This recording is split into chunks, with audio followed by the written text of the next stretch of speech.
Hey YouTube, this is New York Half-Ass Prepper here. Coming at you with a video. This video is about the Smith & Wesson 439. And let me give you guys a little sneak peek. I just got back from the gun store, and I was able to pick up some of the purchases that I made with an online auction. That was local auction, but you bid online.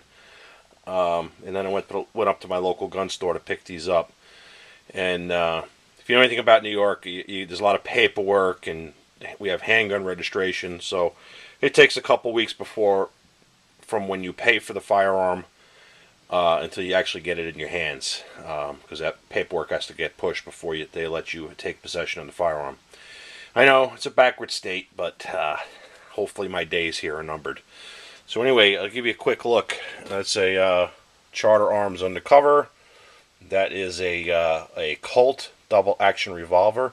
It's actually a really cool old revolver. It's a 1877 Lightning shopkeeper model. I'm going to have a whole video on that because there's a lot of history with that, but I'm still researching it. This is low serial number, everything.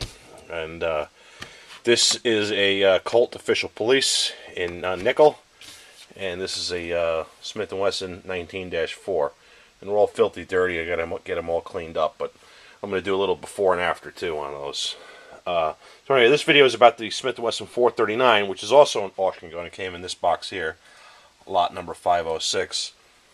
And this is a fairly rare gun among the Smith & Wessons. This is not model 1046 rare, but they're hard to find, especially in this condition, which I believe is unfired.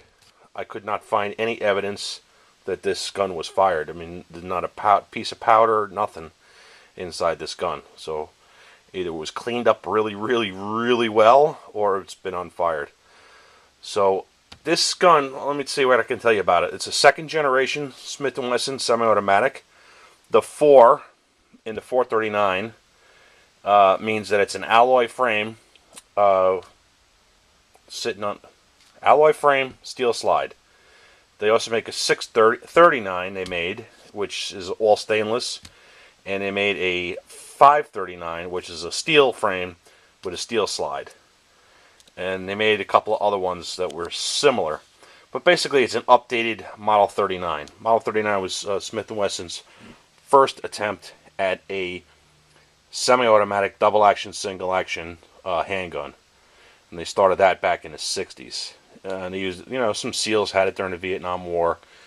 And the first, real major civilian use of the 39 series was the Illinois State Police used it as their sidearm starting in 1967, give or take.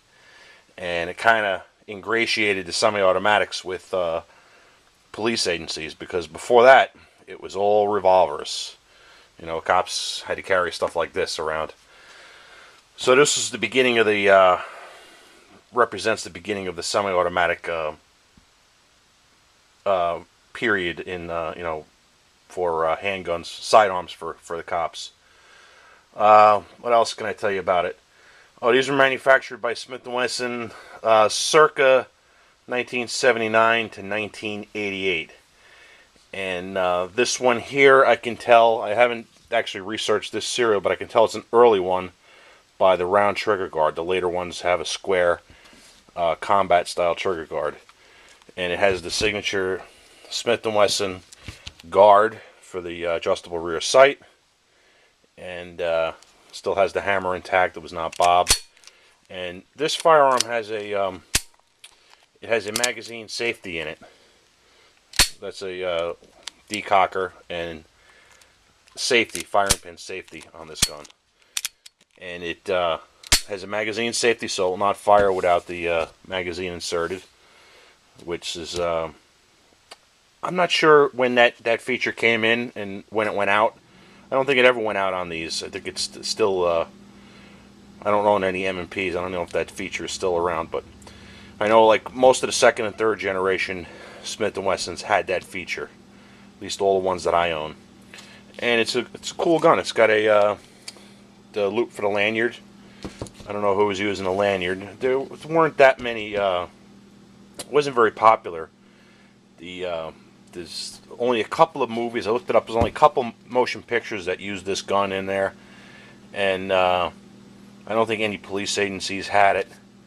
But it was a cool old gun that they had out for a while, for a few years, and they sold a fair number of them. As you can see, there's the sights. And it takes an 8-round magazine.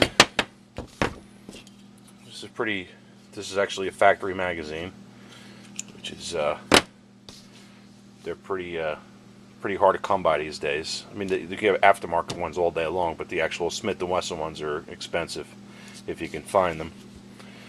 So that's it. This is the and unlike my 5904, it only has the safety on one side of the gun. So I'm gonna get busy cleaning all of these up. There's going to be a video on each one of these, and I think maybe I'm going to do a little battle of the snubbies, snub-nosed 38s, when I get that charter arms all cleaned up. So that's it. I'm out.